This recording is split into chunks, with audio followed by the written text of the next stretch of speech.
Hello everyone and welcome back to the Cyclocross Social podcast. A late night of recording for us, but of course we are more than willing to do that because we saw a couple of fantastic races today at the first day of racing at the World Championships 2022 in Fayetteville, Arkansas. With me here today to discuss that are Twan and Issam. Hello. Hey everybody. We'll begin with talking about the women's elite race. We predicted a cracker of a race between Vos and Brandt, and it certainly didn't disappoint. Twan, tell us what happened. It was a very interesting race. A very strong start by Brandt and Alvarado. As Alvarado took one of the first corners, she accidentally took out the front wheel of Vos a little bit, which put her on the back foot, and then Brandt would throw everything at it, trying to put Vos under pressure, but Vos would get to the wheel once again. They would quickly distance the rest as Alvarado would sit in a second wheel for a long time, but as Brandt upped the pressure on Marianne Vos, she couldn't quite hold it and would eventually drop from the group. We would see a fierce battle between Brandt and Vos as Brandt was trying really hard to drop Marianne Vos, and Marianne Vos just showing herself sometimes on the hill as well, just putting in a little dig to make sure that Brandt was still doing okay, and in the end it would all go down to a sprint. Lucinda Brandt going for the track stand, trying to force Marianne Vos to the front, but backed out of it as she was a little bit scared that if Marianne Vos accelerated,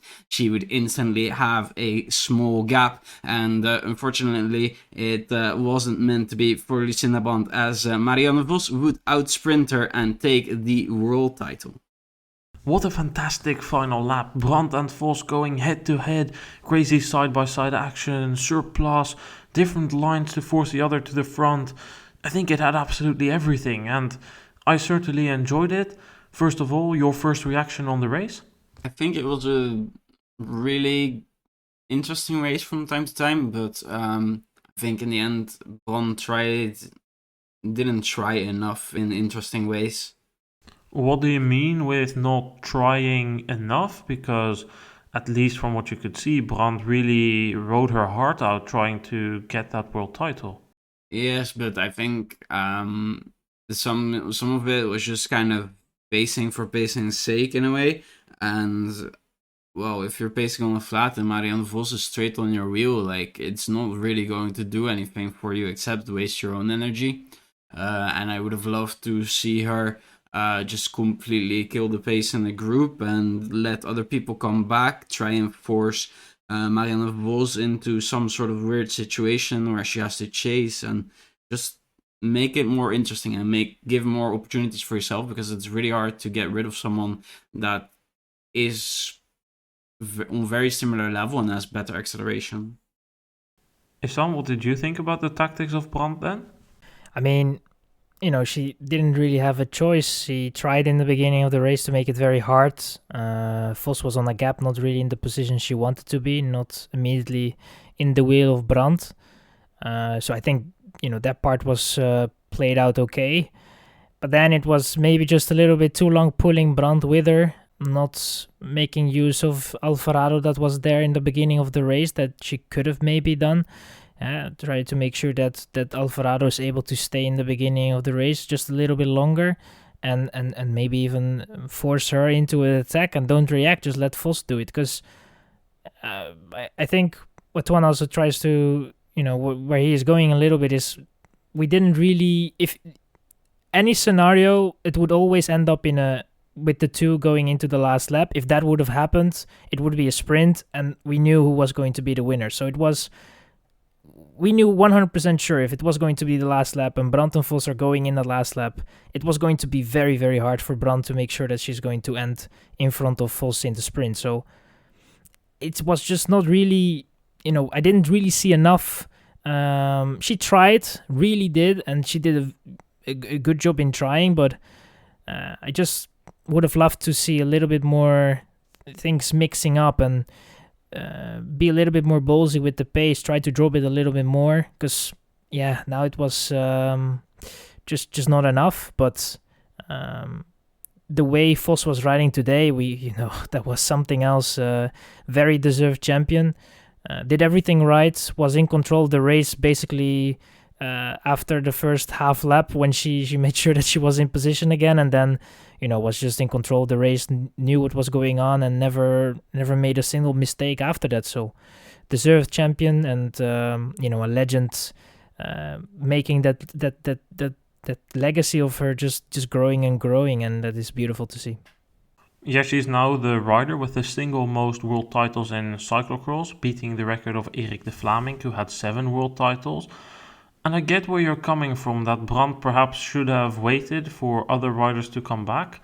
But I also feel like it just wouldn't work today to let other riders come back, because when Brandt attacked, it was the moment for her to attack. Vos was caught behind the pit, Alvarado let the gap fall, and Brandt could stretch something. Once Vos closed that gap, I think that Brandt was still in the right position to keep on pacing for a lap. Because you're not going to drop Vos with one acceleration. If you maybe pace for a longer period of time, then you can actually try and drop her, because we know that Vos is very good on the short efforts. On the longer efforts, maybe Brandt is slightly better. But once she had done that, the gap on Persico and Alvarado was already more than 30 seconds. And then Brandt started playing games and playing with her hands and doing gestures and pulling out tricks to get Vos in the lead position. But Persico and Alvarado were already so far behind. And even in the laps that Vos and Brandt went at their absolute slowest pace and they didn't pace, they still extended the gap over Persico and Alvarado because they were doing their own game. They were playing the same game as Brandt and Vos for the third place. So I feel like it could have been a different scenario if the others would have been closer, but I don't necessarily think that it could have been possible for Brandt to use the early attack card and let the others come back. I think that would have been too complicated. The difference in level was just too big. I mean, at the end of the race, we were speaking about a gap of almost a minute. If they would have paced the entire race, we would have spoken over the double gap at least. Yeah, I totally agree. I mean, she was, like you said, she was forced in that situation in the beginning of the race. And I think the Vos that we have seen today, you need to bring some very, very strong tactics. And even that wouldn't maybe help, because I think she was in good shape. I didn't see a single weak moment. I think I was a bit surprised that she tried to attack in the penultimate lap and also in the last lap on the climb. But I think that we can be very sure about it, and the strongest has won. That was Vos. Vos was just the smartest, the strongest, and just deserved it the most. Issam, you just said that you thought that to beat this Marianne Vos you needed to be prepared tactically to the absolute best. Do you think that Brandt was that? No, I think they had maybe planned something out, but it was definitely not. I think they felt that they were not in an advantage in a way, They knew it was a fast course. They knew that it was, and with I mean Sven Nys, obviously the one that is helping Brandt out in this situation. Obviously helping her out tactically as well, doing with her the reckon in the course. But I think that they felt that it was going to be a very hard task on this parkour because it was just very fast. And you could see, especially in the last part of the race, she was not really, there was no clear vision of what she wanted to do. And that was a bit of a shame, I think. I think if they would have looked into that situation, because I think that it would have been, I mean, everybody would have known that would be the case if they are together in the last 2-3 laps, that Vos is not really going to take over. And if she is going to do that, she's not going to go full because she trusts 100% on her sprint. And that was something that I saw, but it is not something major. It's not something that is super bad or anything, it's just a point of attention that I saw. And like I said, in the end, I think that Vos was just stronger, Vos was smarter, and the deserved champion. Certainly the deserved champion, and it was a fantastic duel at the end, but I do also have my doubts if they were tactically completely prepared. As you and Twan have already said, it was very predictable that these two riders would go into the final lap together and that it would be difficult to drop the other rider on this course. But The Belgian broadcast was with Sven Nys, the team coach or team manager of Lucinda Brandt, for almost the entire race. And already in the beginning of the race, he was already saying, yeah, it will be difficult to drop Vos, and Vos is not working. But it was so predictable that this would happen. We literally said it in our preview podcast, and we are not the two-time world champion and one of the all-time best riders. We said it. If you go into the last lap with Vos, then you're going to be in trouble. Or at least if you can't drop her there. If you're going to bring Vos fresh to that climb, you're not going to drop her on that climb. So I think, of course, Vos had the better cards to play. And of course it would have been difficult for Brandt regardless of what she had done in the race to drop Vos in the final lap. But I think that Vos, or that Brandt, I must say, at some point panicked and lost control over the race, and that Sven Nys, the team manager of her normal team, not the national team, also didn't really know what to do. I think they both thought or already knew before the race it's going to be difficult, because Nys was even talking, oh yeah, but Brandt will at least make her popular with the American fans. But that's not something that you do at the World Championship. Like if it's a World Cup or some show event, then you can care about that and just pace the entire race and make yourself popular and settle for second. No big deal, but not for a World Championship. The entire atmosphere that Nys was giving around made it to me sound that they had kind of already given up before the race, whilst I think that there could have been more done by Brandt in the final lap. I don't know if you guys see that the same. Well, if you mean like she could have done more before the final lap, I agree. I mean, in the final lap, there just isn't much you're going to do. Like, you can try and pull out some tricks, but it's just very hard to deal with Marianne Vos, who's clearly in good shape and just, as you said, has the better cards to play. But look at it. At some point, Brandt was leading, I think at the end of the third lap. She starts to do hand gestures towards Vos, please take over. Vos doesn't take over, then Brandt paces for a bit, then she stops. And then eventually she decides, okay, I'm not going to pace anymore. I've committed to not pacing. But she doesn't want to lead. But she knows that if she gets Vos in the lead, Vos is not going to pace. I mean, she can sit from behind, which she eventually does by going wide in a corner and forcing Vos to take the lead. But what did she benefit from that? The only advantage you have from sitting in second is that you can try and surprise the other rider. She didn't take advantage of that. If we look towards the final lap then, and that's more what I was referring to, then you have the situation that Brandt has managed to be in second position, but then she takes the lead already before the long downhill that comes before the long and steep climb. Again, why does she want Vos to lead? If you know Vos isn't going to pace, then you're not going to benefit from resting by sitting in the wheel, but then not take advantage from that second place to try a surprise attack. I think that in the last lap, she should have been second going on to the climb and maybe let a gap fall of 2 seconds and try and accelerate behind the back from Vos. Now, she was surprised herself, Vos attacked, and she tried to counter, but the punch was already out because the surprise effect was gone. Then eventually, she puts Vos in the lead again when we come to the only point on the course where you can really pull a trick. That's this banking, followed by the off-camber and then the bank back. If you lead there, you can block the other rider, or you can force her wide down, you can even run that section, you can pull a strange trick there. That's something that could have been done. Of course, it's very difficult to beat Vos, but I think that is something that Brandt could have done. Another thing that was said by Sven Nys, her team manager, was that at some point Vos had a gap of 3 seconds. Nys said that Brandt should have kept behind for a lap at 3 seconds, because then Vos would have paced, and if Brandt was strong, what he thought she was, she could have closed that gap and then counter-attacked that. Issam, do you think that could have also been a valid option or something that she should have tried, or was Vos simply too good to try and pull these tricks that I just mentioned?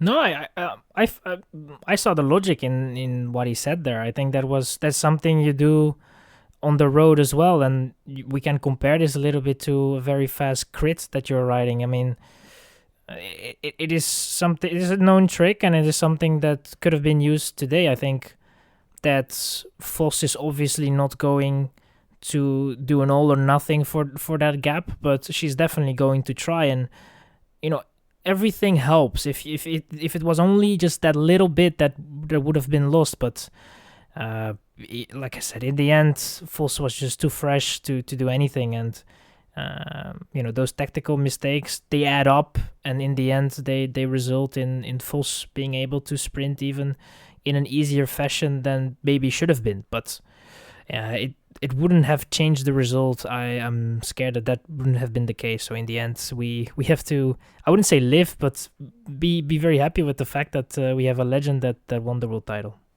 I absolutely agree. I mean, I'm just trying to look critical at the performance of Brandt and try and see if she could do anything different. I think that she could have done things different, but that it wouldn't have changed the outcome. But it would still have been very interesting to see if it could have paid off. But nevertheless, I really enjoyed this race. And as you said, we watched history. Marianne Vos is now the rider with the most world titles at Cyclocross World Championships. I think I already said that, but it's so insane. 8 years since her final title. And then to do it here now, it's also the longest gap between world titles, equaling the record that Sven Nys has. 8 years between his title in St. Wendel and Louisville. And now 8 years between Hogerheide and Fayetteville for Vos. Pretty insane. But behind Vos and Brandt, there was also very good racing. Persico, somewhat of a surprise maybe for some, was battling with Alvarado. Twan, Persico, third, quite a surprise, but at the same time not, but also a very, very great ride by her. Yeah, I think she had one of the best performances of the season. Really peaked well toward today, and just took advantage of riders that were missing and riders having a bad day. And when the opportunity is there, you have to grab it. And I mean, you can only say that she did an absolutely amazing job of it. She was fighting with Alvarado for most of the race, but Alvarado had a crash in the final lap. But I think overall, are you really surprised that she ends up third now that Vorst and Betsema aren't there and the under 23 riders aren't there? Yeah, I do think it's still very surprising. I would have said that, for example, Magali Rochette, Alvarado, and Vos would have all beaten her today. I thought maybe a 4th, 5th place it was possible if she was really as good as she showed in Hogerheide. But a podium, I mean, just everything came together for her today. And yeah, it's an amazing surprise.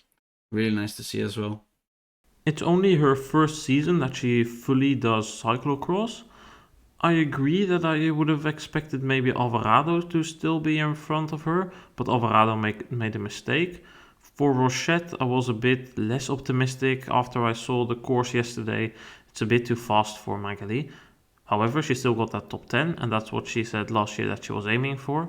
However, Vos, yeah, I agree. I expected Vos to be 3rd, 17th as a result. Do we have any clue what was up with her today? Because this was very disappointing. This is the definition of an off day. From lap 1, it was quite clear that there was not so much fuel in the tank. That didn't go anywhere, and she just faded more and more in the race. There were some moments that she tried something, but it was just not really working. It was literally from the beginning that it was not going. On that climb, it was quite visible. I was still thinking that it was maybe a conservative start or anything, but it went from bad to worse, and I think for her, World Championship to forget. Do you think it was the stress or the course or something else? I have no idea, to be honest. It might be the travel, but from the post that she had done before the race and stuff, it didn't seem like there was anything wrong with her. Her race in Hogerheide doesn't show anything either. That was a very good race, and that was actually the race that made me believe that she would be able to fight for a podium, but today it just didn't come out. And yeah, it might be the pressure, but in the end, it's just a day to forget about. And even if you have a reason for this, it's still disappointing, and you cannot do anything else than just move forward and try next year, because that's how the worlds go in the end. She'll need to try and move further from this. An off day can be down to a number of things. It could be the temperature, it could be a bad night of sleep, it could just be a bad day. Those also still exist, so very unfortunate for her, but you could see from lap 1 that it was just not going to be her day. She wasn't going fast enough up the climb, and that kind of set the tone. But with that out, we indeed came to Persico third. I did not fully expect that, but I did think that she would be around there, as Twan said earlier. However, we saw her fight with Alvarado. Were you guys also surprised by the performance of Alvarado, or was this what you expected despite her struggling the entire season with her back? After the first few laps, I was actually very optimistic that she was just quite comfortably right toward a bronze medal. And I think even with her current season, that was just something that should have happened probably in this field today with how everyone was going. So I think in the end of 4th place is maybe a bit disappointing. I think it's mainly disappointing because it was down to a crash, not necessarily down to performance. I think on performance she could have beaten Persico. Alvarado does have a pretty solid sprint if we remember back to 2 seasons ago when she was consistently fighting with the Worst for the win and of course won the world title in a sprint. I think that could have indeed been the case, but overall I think it's just very, very telling for Alvarado her season. It's a season of just about nothing. Issues in the beginning, then looking to come back, and we were pretty optimistic after Zonhoven, and then after that it was just about nothing again. And then she had one race where she could have had a shot of winning, Baal, just nothing again because of some back markers which ruined her chance of even sprinting for the win. So yeah, it's just pretty telling for Alvarado her season. But at the end, like Alvarado and Persico, they were almost caught by Kastelijn and Bakker. Do we know what this is with Kastelijn? Because just like last year, she's had a pretty average season. Worldchampionships come around and bam, her name is in the top 5 again. Yeah, surprising. In a way, I obviously with the women's that were not there, it was something that could have played for her in a good way, and she started quite conservative. Same with Bakker.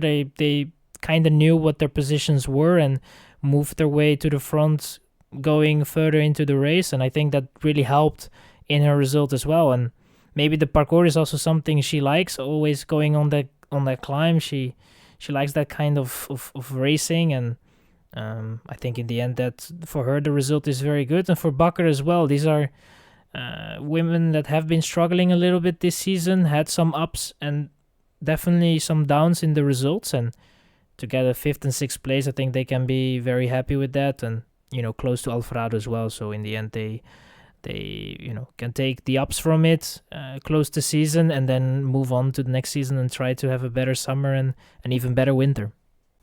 Before we run down the entire top 10, there's one last thing I want to say about the victory of Marianne Vos. Her first world title was in 2006, that was in Zeddam. She was beating Koep van Nagel there, and what this race reminded me of was actually her first world title. Her first world title against Koep van Nagel, it was on a course where it was very difficult to drop Vos. Koep van Nagel did all the work the entire race. Vos basically sat in for the entire race, outsprinted Koep van Nagel and took the win. So we are how many years apart? More than 15? And she still pulls the same trick. Pretty insane. But now let's look at our entire top 10. We already discussed a bunch of names. Vos won ahead of Brandt and Persico. 4th place for Alvarado ahead of Kastelijn and Manon Bakker. 7th place for Magali Rochette ahead of Helene Clausel. And the final 2 places in the top 10 go to Inger van der Heijden and Sanne Kant. Would like to discuss the name of Magali Rochette. We already briefly mentioned her. A 7th place. I know she was expecting more. We were kind of hoping for more based on her World Cup results when she was in Europe. But can we conclude that this fast nature of the course just didn't suit her? In the end, it really didn't. I mean, you can see by the result, losing to some people that on a tougher course, like we saw, for example, in Besançon, she can easily outperform. Yeah, it's unfortunate for the Canadian, but 7th was all there was for her today. I think it was the course, but I also think that the Americans who chose or were forced to go back to the States earlier missed 3 weekends of racing. I think that they were lacking rhythm because the same goes for Clara Honsinger. She ended 11th. Now, also for her, this is completely not the course, but for Honsinger, I also feel like she was missing rhythm. I saw it especially at the beginning of the season. She really needed time to get into a proper rhythm and get the going. And once she got going, it went really well for a while. And I think that once Honsinger rhythm was broken up, it just wasn't what it was before. And with Rochette, I feel kind of the same, that maybe a race last week or the week before, that could have done her a bit better. But nevertheless, compared to last season, we have to conclude that this is a very big improvement for Rochette, and that looking at it from the long-term perspective, like looking back at it from last year, she should be proud of this result. And the same goes for, I think, all the riders who end in the top 10 here, because getting a top 10 at the World Championship is always a good result. Then a couple of names outside of the top 10 I would still like to discuss. First of all, in 12th place, we find Elisabeth Brandau, the German. Last year, she ended in the top 10 of the World Championships as well. In our podcast then, we didn't mention her at all because we were running short on time, but she ended 9th there. This season, also close to a top 10 again at the World Championships. Already 37 years old, the German. I think that the 12th place here is still more than decent at such an age. Yeah, for quite a few years now, I've just been like watching cyclocross, and throughout the season, you wouldn't really see Brandau too much. She wouldn't also race too much, but then at the World Championships, all of a sudden she pulls out quite a decent result, and 12th place is quite remarkable at such an age. Good performance. And I have to say the same about the rider just behind in 13th, Katharina Nash, riding her final race of her career. Pretty impressive career. I think she was a former cross-country skier who participated in the Olympics there. I think that also for her the same goes. She can be proud of her career that she had, and ending it today here with maybe not the top 10 that she hoped for based on the result that she got in the World Cup here, but also not too far off. And with Nash, I mean, she serves as the representative of the riders now in the UCI. She will be a rider that will be missed in the peloton because she's had a pretty impressive career and done a lot of good things for the sport as well in terms of getting more equity between men's and women's cyclocross. Another one that is ending her season with the World Championship, or at least this season is her last season, Caroline Mani. Some wouldn't know her, but some will. Best result on a World Championship was a second place in Heus de Zolder. From there on, it was ups and downs. Some good races in France, mostly riding in France, especially last season was riding in France and also in the United States a lot. And just someone to mention, I would say, someone that really contributed to women's cyclocross in a way and made it international, and that has to be definitely be mentioned.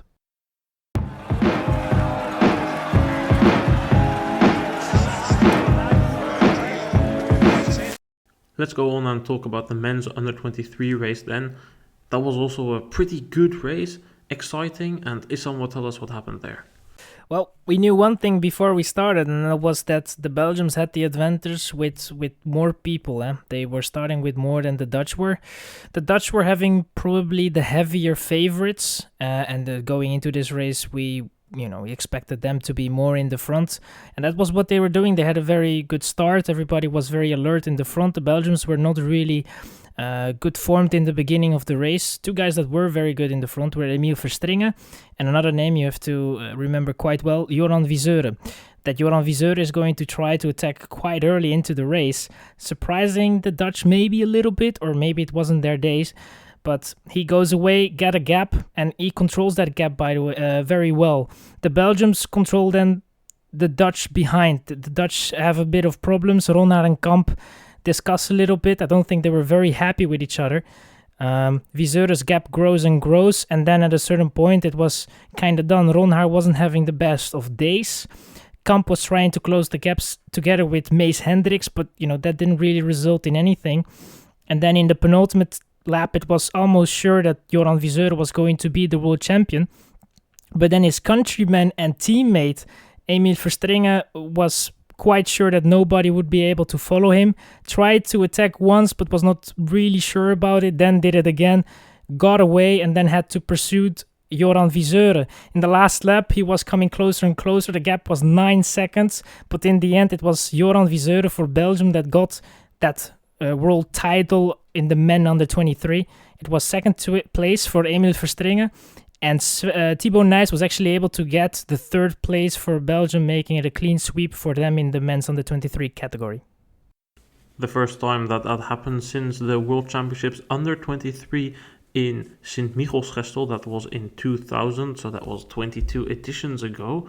And that's then, of course, only in the under 23 category. In other categories, it has happened more recently. But the Belgians, at the European Championships, we could be skeptical about their tactics. They paced behind each other, and that eventually led to Ryan Kamp taking the title. We, I think, can conclude that they learned their lesson today. I think a perfect plan made by the Belgian national coach Sven van Toerenhout. 100%. I mean, I was skeptical in a way because, there was this advantage that the Belgium had, especially for this race. But then you have to use that, and obviously they are all Belgium, but they have different teams. But today was just very good executed plan. Wyseure that attacked early in the race, and then Verstringen doing an amazing job behind. Thibaut Nys was holding on because he knew, like, if he was going into a last lap and it would be a sprint in that group, he would be able to get then the best position in that group, and he did a fantastic job as well. The Dutch were not really organized, and the Belgians made perfectly use of that, and we can only conclude that the Belgians were tactically very strong, but I think also in very good shape and outplayed, and just a good job in general. It was for someone that is not supporting neither countries, it was a great pleasure to watch that race. I think it helped that Wyseure and Verstringen were riding for the same commercial team, and that Verstringen and Wyseure had also worked together very well at the Belgian Championships under 23. But I do in the end come to the same conclusion as you, Issam. The Dutch simply weren't good enough today. We saw Ron Haar launch one attack, but he exploded, fell back to 8th eventually, the defending champion.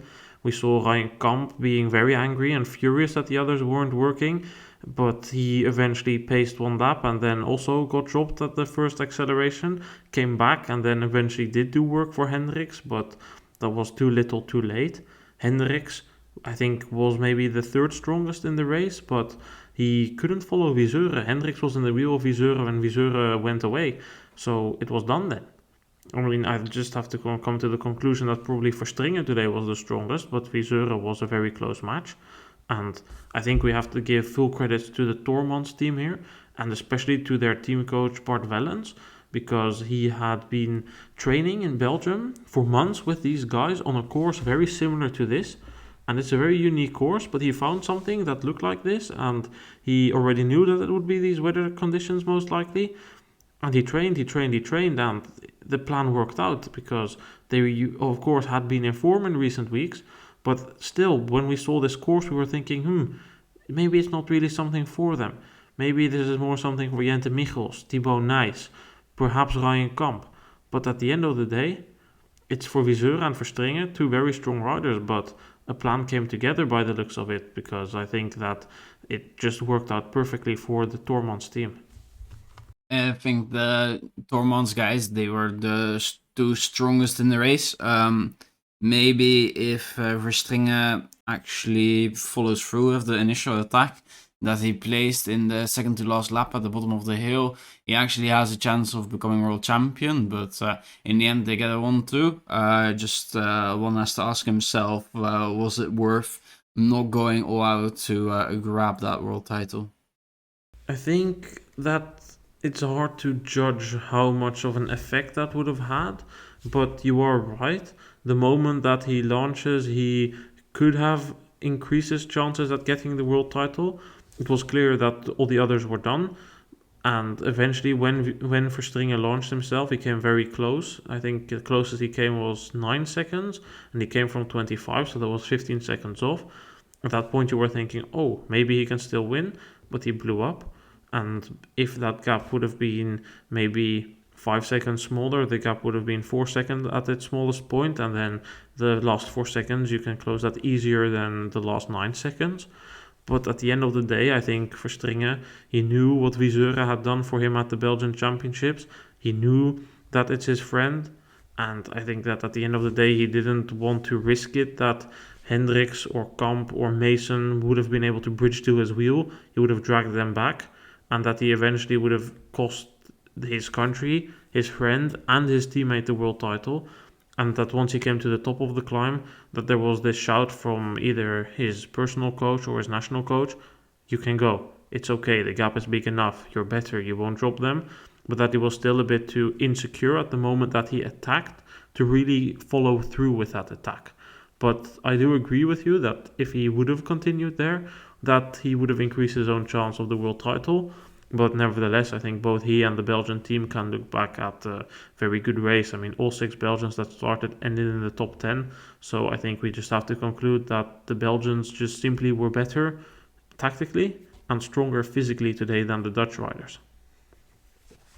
If we look at that entire top 10, it is Wyseure to Verstringen, and then in 3rd place Thibaut Nys. 4th place for Mees Hendricks, ahead of Cameron Mason and Ryan Kamp. Final places in the top 10 go to Niels van der Putten, Pim Ronhaar, Gerben Kuipers and Jente Michels. Let's talk about the only non-Dutch/Belgian rider in the top 10, Cameron Mason, 5th here. He said he didn't have the legs, and I think that showed pretty early on in the race already.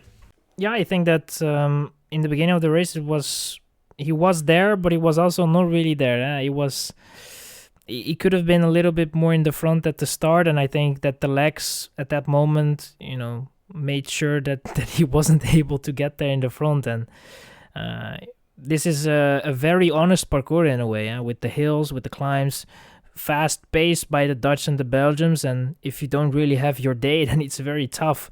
But in the end, he fought himself into a very good position and was in that group where Nys eventually won the sprint, and he was 5th. I think he can be very, I wouldn't say happy with that, because I think that he, being so close to a podium, you obviously want that. But in the end, I think that it was a solid race from his side.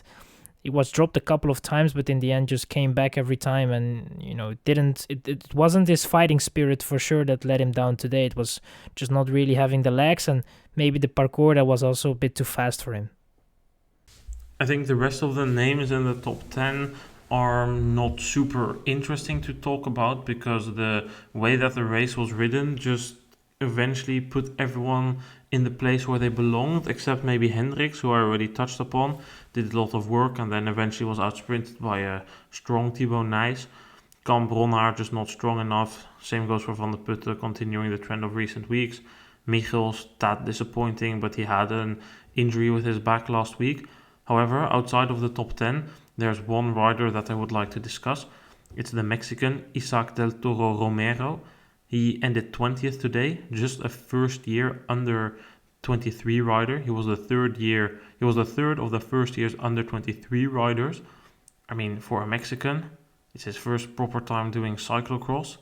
I was pretty impressed by that, and certainly good to see, because he's just the first year, as said. There's going to be, I think, 6-7 names in front of him that are going to be scrapped. Means he can come close to a top 10 perhaps in the future.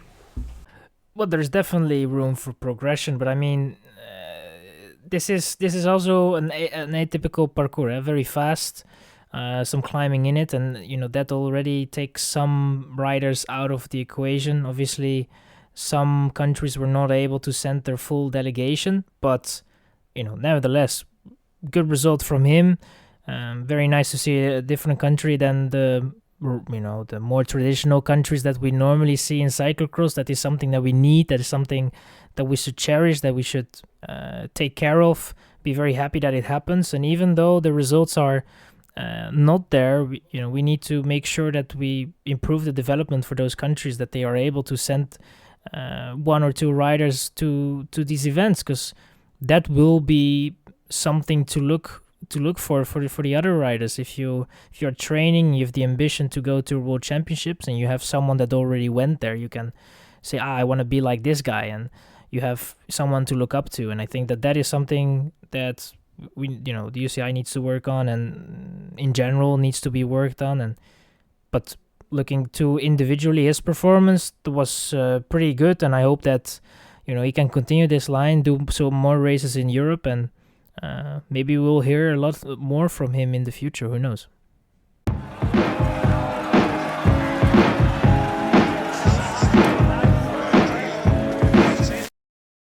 Let's talk about the junior women's race then, the first race of the weekend.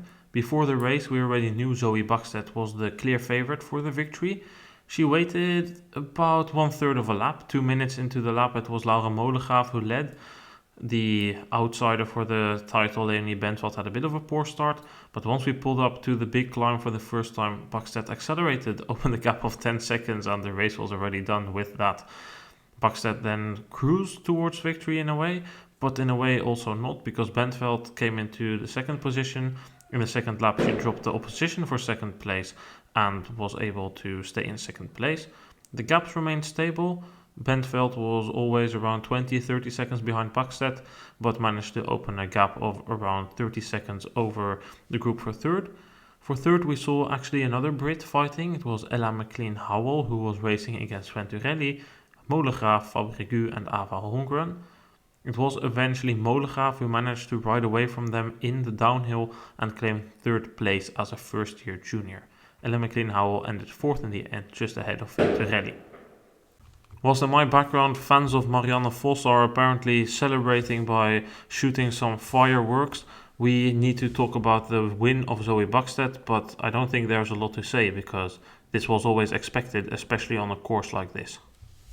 I was just watching it, and it was Laura Molecraf was just pulling for the first part of the lap, and I was just like, okay, Zoe Buckstead, she seems to be taking it easy. Could actually be a bit of a longer, interesting race. And then when we got to the steep part of the hill, she was gone, and I was just sat there laughing, and it was amazing how dominant someone can be. And then a lap later, Bentveld would do exactly the same. And it was just like, okay, now the race for third place can start. And so it did. And yeah, good race to watch, to be honest. Yeah, and just a strong performance by Backstedt. I do, however, think that her technical abilities are not that great. I think that there's definitely room for improvement there, but the engine is there and the engine can already bring you pretty far. And I think that it's a similar situation as to where Brandt was a couple of years ago. Super strong, not a fabulous technique, but I think her technique is also not as disastrous as it was with Brandt a couple of years ago. It's definitely there, can still be improved, but the same goes for Bentveld, who ended second. I mean, what can we really say about her race as well? She had a bad start, but in the bigger picture, I don't think it would have changed anything, would it, Issam? No, there are, we all know that in life we're going to die one day, and we kind of knew already that it was going to be Backstedt Bentveld. I mean, it was quite clear. The season made it from the start. It was quite clear that this was going to be it, and in the end, we just saw what was happening the whole season, and Backstedt is just that level ahead of the others. Bentveld is then again a level above the rest, but is just not really able to match Backstedt. But that's not something to worry about too much for her. I think that her technique is good. I saw some positives from her, and I think that if she can improve on that, maybe also get a little bit stronger, then there is always room for improvement. And that is always the thing with the youth categories, and also a little bit dangerous, is that there can be some strength differences in a way, and when we go to the elite, it's probably going to get more to grow to each other, and then we may be going to see them both fighting each other and battling it out. But for the moment, it's quite clear that there is a boss above another boss, and that is what we have to deal with. But an exciting race, fun race to watch, and definitely the great way to open the World Championships this week. Yeah, and I think for next year we might be in for a more interesting category in the junior women's category. Of course, we don't really know what is coming in. We have now from the Netherlands Laura Molecraf as a first year, ended third. She has a fabulous technique. I was really impressed by that. She was on about 6 corners on the course, she was taking 1.5 seconds in every one of them. The way she was sending it through the downhill with her mountain bike experience, definitely very good to see. I think that's another very talented young woman from the Netherlands. In other first years in the top 10, the Holmgren sisters and Federica Venturelli, who ended 5th here. Not in the top 10, but also talented, Valentina Corvi. I think that for next year things will be a bit more open in the junior women's category, but it was definitely a good watch here today, and at least we know what's coming through next year, because I think that next year in the women's under 23 category we'll see a shift as well, because 3 riders will be moving to the elites, but we'll talk about that tomorrow. Now let's still focus on the performance of Laura Molecraf. Did she surprise you guys that she ended 3rd? It was a surprise. I thought Laura Molecraf was in that group of that was pretty big of people that could actually get that bronze medal behind the main 2 women here. And Laura Molecraf was just consistently there, especially on the faster courses around that 5th place. And today she just peaked. Yeah, she just peaked for the right moment and really was able to take advantage of some worse days of other people as well. Yeah, and the 3rd place this season has shifted quite a lot between riders, so in a way it's not completely surprising that she ends there. What was surprising for me was the performance of the Czech riders. It's almost as if something was completely wrong with all of them, because we expected, I think, 4 out of the 5 riders to fight for the podium, or at least 3, but we ended up with only 1 in the top 10 and even 2 just outside of the top 20, including Hanakova and Ladikova. My theory on that is that they didn't find a course that suited them here, but there's probably more to it as well. But for now, we don't know. But it doesn't change that these riders are talented, just like some of the other riders in the top 10, as we just mentioned. Let's actually look at them. We had the podium of Backstedt, Bentveld, Molecraf. Then we find McLean Howell ahead of Venturelli, Fabregu, Ava Holmgren, Isabel Holmgren, then Alma Johansson and Julia Kopecky. To prevent this to go on for very much longer, both of you please pick out one name to still briefly mention in the top 10. I will do the same, and then we will come towards an end of this podcast. I think Isabella Holmgren surprised me in a good way. Whenever we've been talking about Holmgren, it's been about her sister, and just managing a very good performance by her, not finishing too far behind. I think I will, I think we need to mention Alma Johansson. Having an okay season, some better results than others. And I think that's just, it's very, I like it in a way to see other nations being at the front.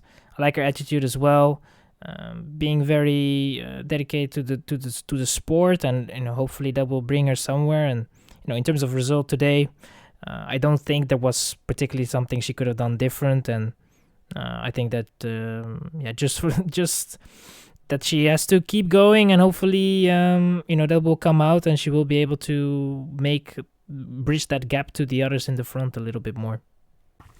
I will pick out the name of Federica Venturelli. 5th, probably not what she was really hoping for, but for her first year I still think it's a pretty decent result, especially considering all the COVID concerns around the Italian team. For the people who don't know, there was a positive test, which meant that half of the team couldn't fly to Fayetteville. One of them was Valentina Corvi and the other one was Paletti. Reasons that we didn't mention them in the preview podcast. However, both riders, or at least Corvi and Paletti, managed to come last minute. So I think that definitely had an influence on the team, but I think a 5th place here as a first year is something you can always be happy with and can move forward from. And I look forward to see what these riders can do in the next couple of years, because if we look at the top 10, it's a pretty international bunch together. Alright then, a final question here. Yesterday on Friday we saw the test event of the mixed relay. We're not going to go into details of the race and what could have happened there. The only thing that I would like to know about the concept is, did you guys enjoy it? I think it was quite fun to watch. You just need a good commentator to keep an overview for you, basically. Yeah, I liked it as well. I thought at the beginning I was a bit skeptical, no countries participating, but there were in the end 7 teams participating. And I think that it was pretty fun to watch, and overall, it gives you a feeling of the course a bit earlier. You get to see a couple of riders racing on race speed. And as Twan said, it's hard to keep an overview, but that kind of makes it fun because it allows for different strategies. And you could see, for instance, Czech Republic sending Boros as second rider after their men under 23. You could see them come from the back, from last position, I think, to the front, and then eventually leading still. But then when their last rider came, you were always a bit in doubt. How are they going to do? So I think I enjoyed it. It can definitely be improved, perhaps by changing the amount of riders, or the course maybe a bit of an change to that, or especially the date. But what did you think about it, Issam?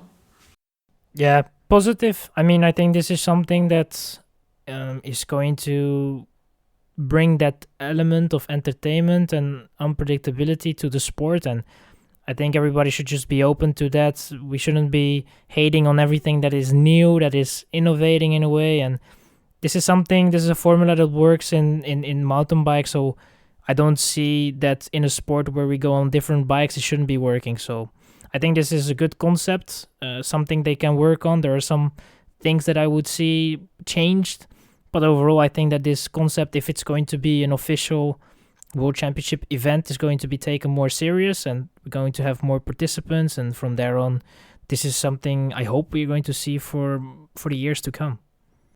I can only agree with that. I mean, there's, as said, things that can be improved, but that's why this was a test event. We'll see more about it in the future. Belgium, I mean, they were torn up about it. We did a poll on our Instagram stories about it. We saw that there were quite some riders who said that they enjoyed it. There were also a bunch who said they didn't enjoy them. Many of them were Dutch, and I think that's no coincidence. I think that the riders who participated, that they really enjoyed it, and the riders who didn't participate were skeptical about it, but change always needs time. And I think this will be here to stay. That's been said, I think, by the UCI Off-Road Commission. So we'll need to deal with it. But for now, we will end this episode of the Cyclocross Social podcast. Twan and Issam, thank you for being here. Having me on. Yeah, thank you for hosting, and good night. Good night for you, but I will first need to edit this podcast whilst it's already 12:30 here. But I will edit this podcast, and then we will be back tomorrow with the second day of the World Championships. Thanks everyone for listening. Goodbye.